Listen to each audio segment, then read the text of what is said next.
A few weeks ago, we showed you some pictures. Indian Americans were hoarding rice. They were panic buying. Grocery stores were running out of stocks. Some stores even had to ration sales. They had to impose limits on how much you can buy. There was a shortage of rice. And now it is spreading. Prices have shot up the world over, the highest in 12 years. There are reports of Indian expats in the UAE hoarding rice. Many are flying back with packets of their favorite rice brands from India. And here in India, the government is stepping in. It wants to avoid mass hoarding. It has decided to release surplus supplies. The government is in fact releasing 5 million metric tons of wheat and 2.5 tons of rice. 2.5 million tons of rice, rather. This is from the reserve stock. It's being released to keep the prices stable. But one intervention may not be enough. Global food markets are in turmoil. Prices have already touched record highs. Experts say they'll keep going up. So India has a tough balancing act to do, stabilize prices at home while tackling requests for exports. Last month, some curbs were imposed. But there is no total ban yet. Tonight, we'll tell you how India is navigating this crisis. We'll start with the global picture. Food prices are up. The United Nations has an estimate. The UN's Food and Agriculture Organization, or FAO, runs an index. It is called the Food Price Index. It tracks changes in global prices, and it says prices increased by 1.3% in July. And this was the first uptick since April this year. It was driven largely by one factor: high prices of rice and vegetable oil. What is causing this? The UN mostly blames the war in Ukraine and the collapse of the grain deal with Russia. They say the problem is not in production. The problem is the restricted supply. I have a quote from the chief economist of this UN body. While the world has adequate food supplies, challenges to supplies from major producers due to conflict, export restrictions, or weather-induced production shortfalls can lead to supply and demand imbalances across regions.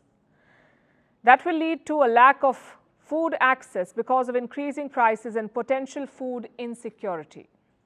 This is what the United Nations has said. India too is feeling the pinch. We don't have the July numbers yet, but estimates suggest inflation remained above 6% in July in India. So it's still not under control. India's Reserve Bank wants to see inflation at 4%. Right now, it is more than 6%. Food prices account for nearly half of India's inflation basket. And just like the rest of the world, food prices are driving up India's inflation. Wheat prices are at a 6-month high.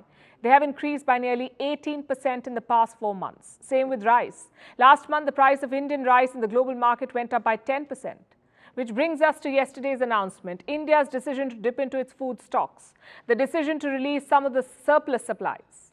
It will be sold in the open market. This decision is based on the law of supply and demand. The government wants to increase supply to stabilize demand and to push down the prices. That's the hope. Now, this effort has been on for months now. Last summer, India banned the export of wheat. Then it imposed a cap on sugar exports. More recently, the export of non-basmati white rice was curbed. Reports say India could also reconsider the tax on importing wheat. We've told you about this. Right now, there's a 40% tax on wheat imports in India. India could reduce or remove it altogether. All these steps should help the situation at home. But India also has an international responsibility. It's a leading exporter of food. India is the world's largest exporter of rice and the second largest producer of wheat. So when Indian supplies go out of the market, the world feels the impact. New Delhi has started receiving requests. Bhutan wants to import Indian rice. It has made a formal request. It wants to be exempted from India's bans. In the month of June, 4 countries made similar requests: Indonesia, Senegal, Nepal, and Gambia. They wanted wheat and rice supplies from India, and India agreed. But can it continue doing this if supplies at home come under strain? You see, food prices are increasing everywhere. Let me in fact show you some numbers from June. In the UK, food prices have gone up by more than 17%. In Japan, almost 9%. France, over 14%. And the US, 5.7%. So India is not an exception, although it is faring better than most. The key is to manage the supplies, to keep the kiranas well stocked at home, while also helping friends overseas.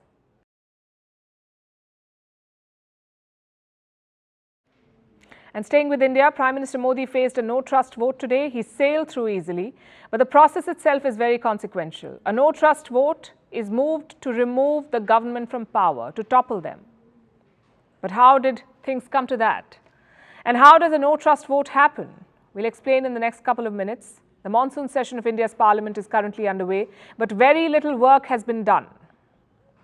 And why is that? Because of what's happening in Manipur. The opposition wanted a statement from the Prime Minister. They wanted him to speak on the violence. When that did not happen, they moved a no-confidence motion. It was proposed by the Congress party on the 26th of July.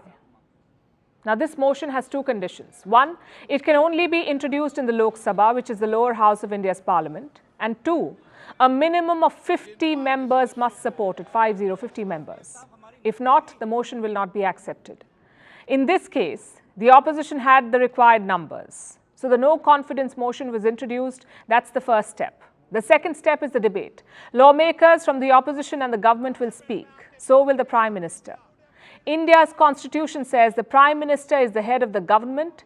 So when MPs move a no-confidence motion, he or she must speak. It's a legal obligation. The PM has to speak when there is a no-confidence motion. This debate can go on for hours or days. The one in 2018 lasted around 12 hours. The one in 2003 lasted 21 hours. And how long did this one last? Well, the Speaker had set aside 12 hours. Today, it was Prime Minister Modi's turn to speak. Listen to what he said on Manipur.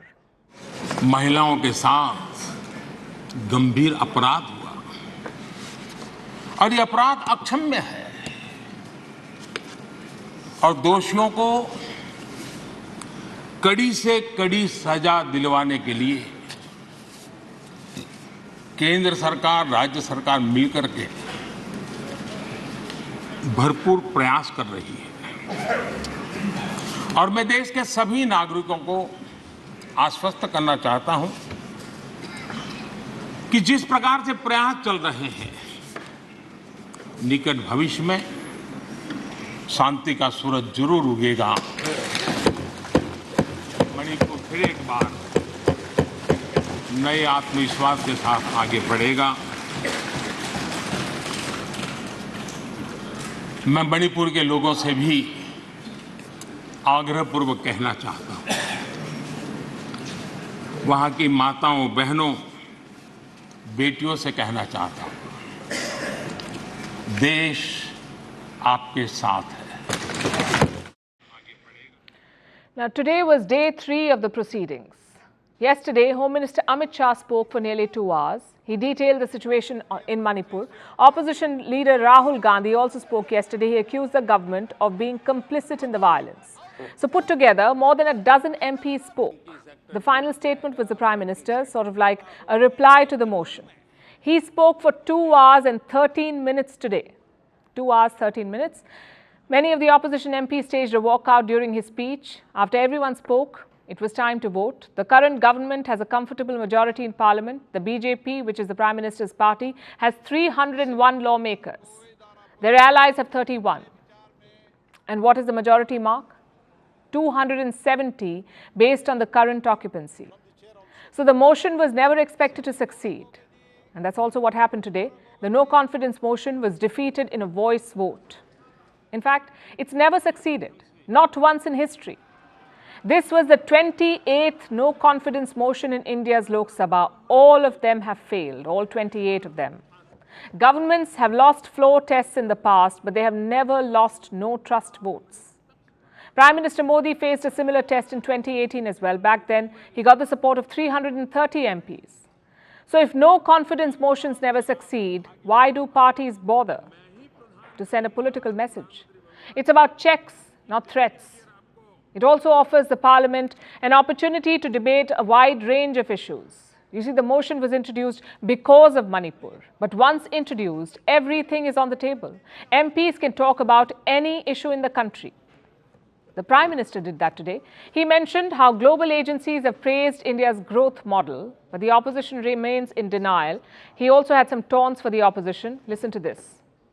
मैंने 2018 में उनको काम दिया था कि 2023 में आप अविश्वास प्रस्ताव लेकर, और मेरी बात मानी उन्होंने।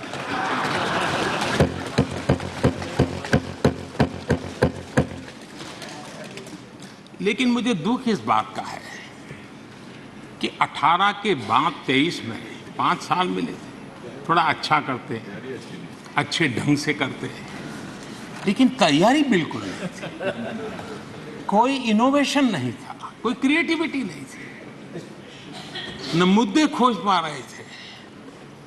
पता नहीं ये देश को इन्होंने बहुत निराश किया है राष्ट्र। चलिए कोई बात नहीं, 2028 में हम फिर से मौका देंगे। आईएमएफ ने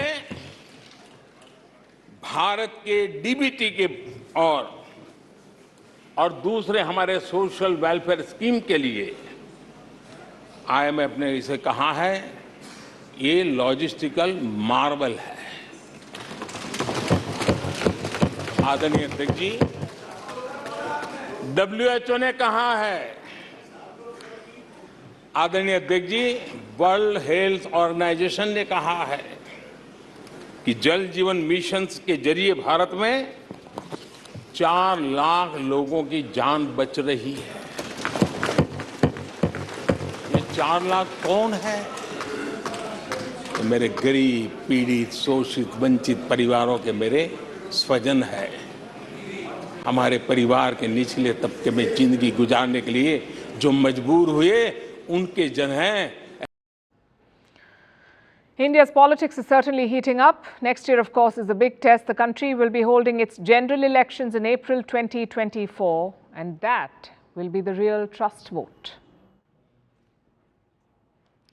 Now, let's talk about North Korea's arch rival, the United States of America. There's a presidential election next year in the US, and Joe Biden is vying for a second term. He doesn't want to leave anything to chance, so he's turning to the Trump playbook.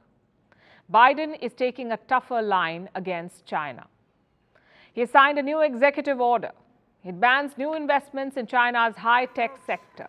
Americans won't be able to fund projects in China. Biden has a new slogan for investors. He wants them to invest in America. Instead of exporting American jobs, we're creating American jobs, and we're exporting American products. So that is Biden's new sales pitch. Sounds a lot like protectionism, but he's hoping this will get him re-elected. The pretext of this executive order is national security. But the fact is, the US doesn't want China to have an edge. He doesn't want China to make better semiconductors or chips, quantum computers, or steal the march in artificial intelligence. So Biden has blocked American funding to these projects. When do these curbs kick in? Next year. And what about previous investments? Well, they won't be impacted. Biden's executive order only applies to future investments. And yet, the current investors might be compelled to change their mind because the US and China are fighting a trade war. If you are an investor in America, putting money on China is risky now.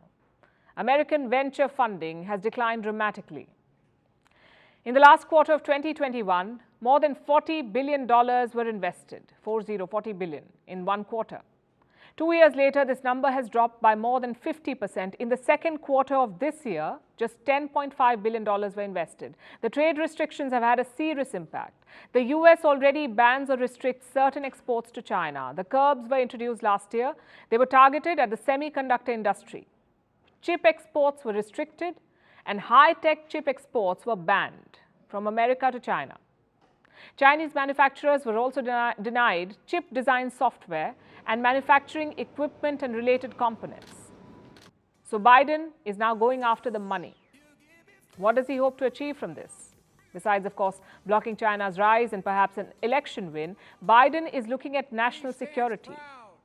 You see, Washington believes that some technologies can dramatically shift the balance of power. US National Security Advisor Jake Sullivan has a term for this. He calls them, quote-unquote, force multipliers, these technologies, force multipliers. Modern-day innovations fall in this category. There are chips in every electronic device today. They can also be installed in weapon systems. Same with artificial intelligence. The world is worried about the military applications of AI. Last month, the UN Security Council discussed it. The prospect of robot soldiers is scary and not far-fetched anymore. The US is exploring possibilities, and so is China. Let me show you something, in fact. In 2021, the Global Times put out this story. It announced that the PLA, the Chinese army, is using artificial intelligence.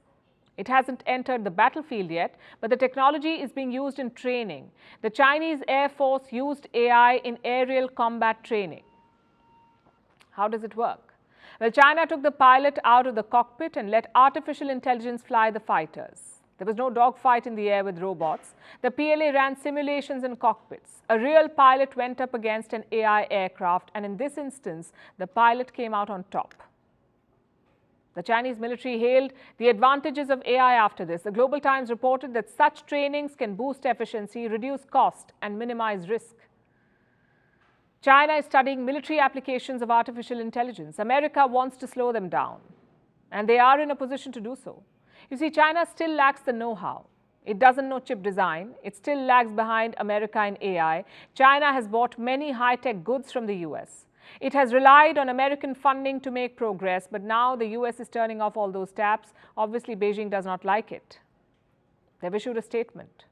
China said it was very disappointed by Joe Biden's orders. It is also hinting at retaliatory measures. We haven't heard the last of this.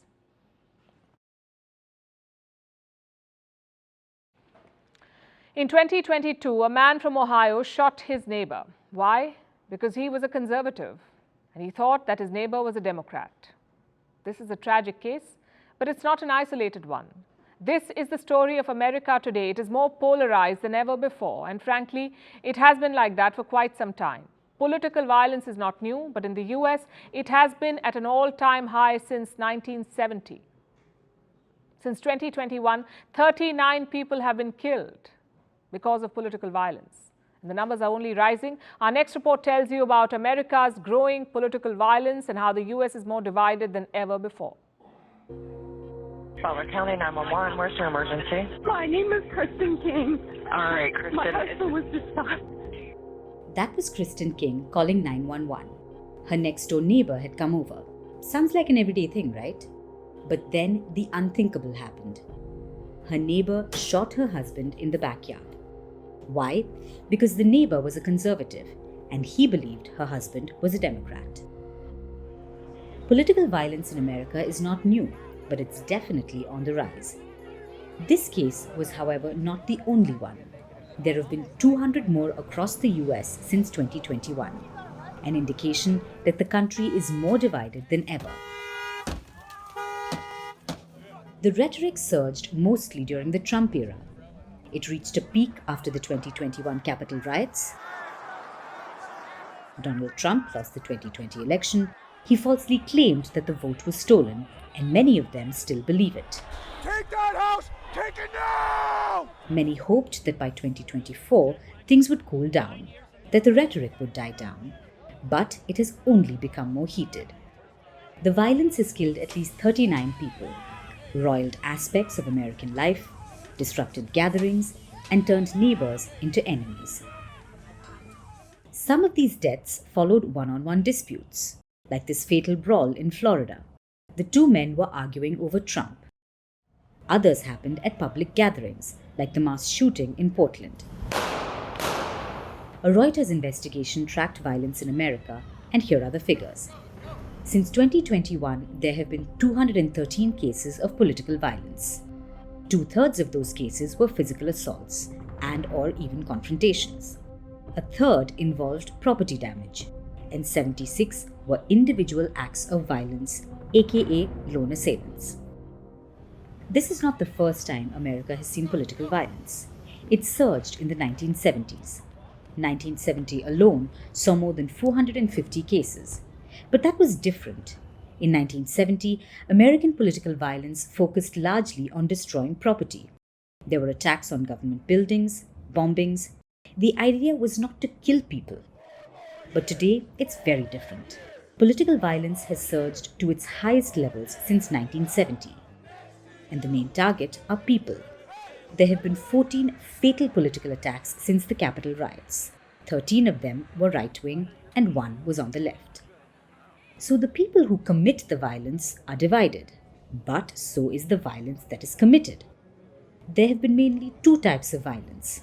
Fatal violence, like killings and shootings, which are mostly associated to those on the right, Then there is property violence, burnt cars, damaged property, and they are perpetrated more by people on the left. So America is in a very divisive period. Its political rhetoric pitching people against people, neighbor against neighbor. The US has always had political opponents, but they are no longer divided by their views on issues. Instead, you have people on both sides demonizing each other, calling each other traitors, and in the worst case, even killing each other. America is in the grips of unprecedented political violence, its worst since 1970. And it's unlikely to change anytime soon.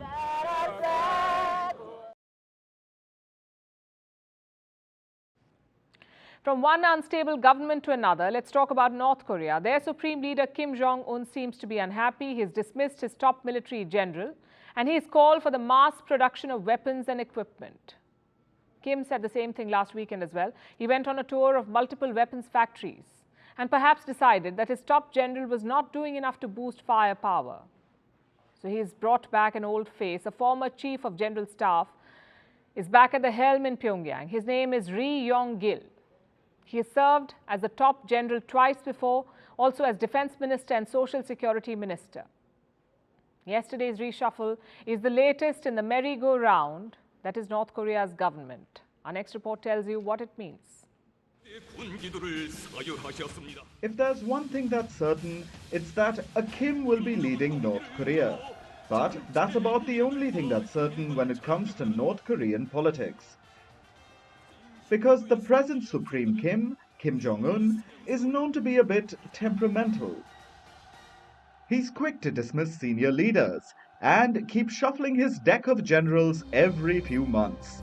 That's exactly what took place yesterday.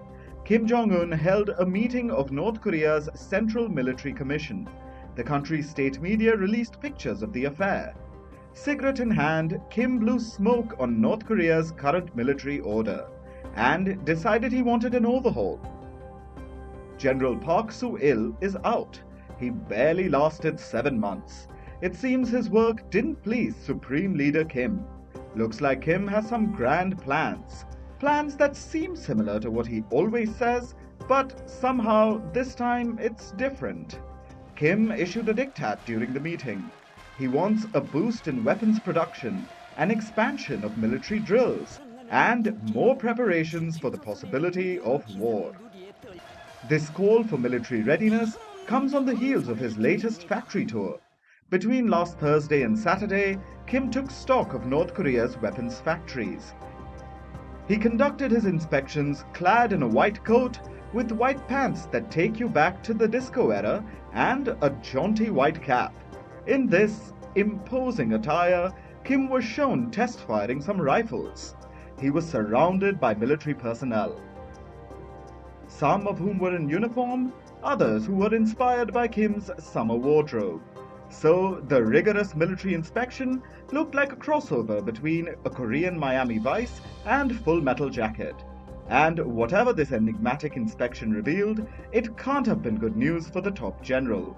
Now we know General Park Soo-il has been booted, but that's all we know for now. By design, North Korean state media is rarely very informative. But what it has told us is the name of the new top commander. It's Vice Marshal Ri Yong-gil. Or should we say, it's Ri Yong-gil again. This man has been around the block a few times, and maybe even escaped the chopping block.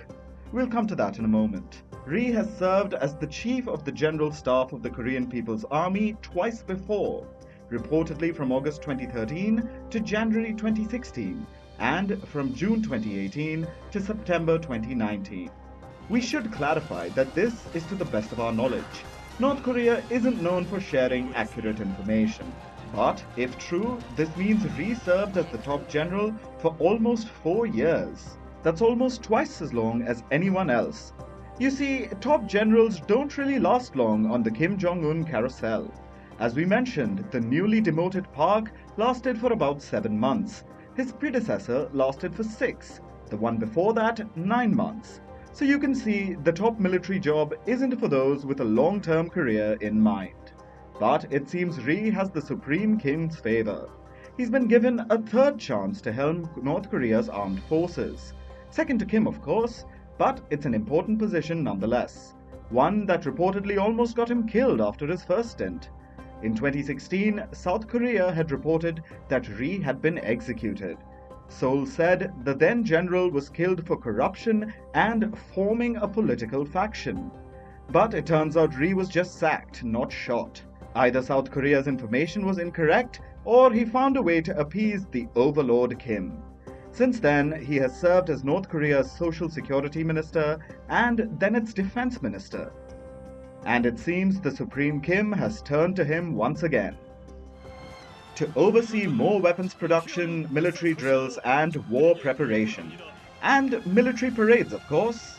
After sharing the news about Ri's promotion, North Korean media spoke about the new parade coming up. It's on September 9th. But Ri has his task cut out.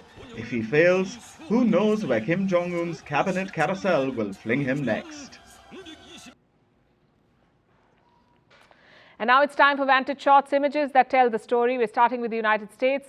Tourists' paradise, Hawaii, has become their nightmare. Massive wildfires have broken out. The historic town of Lahaina has been completely devastated.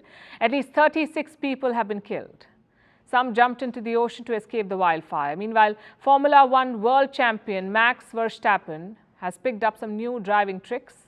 And the United Kingdom had this. A baby elephant rolled in the grass and spent some quality time with its mother. Finally, what makes the 10th of August significant? On this day in 1962, Marvel Comics superhero Spider-Man made his debut. He appeared in the comic book called Amazing Fantasy. This was when Peter Parker came into our lives as a shy and nerdy high school student who secretly fought bad guys. Youngsters loved it. And the rest, as they say, is history. We're leaving you with that. Thank you for watching. We'll see you tomorrow.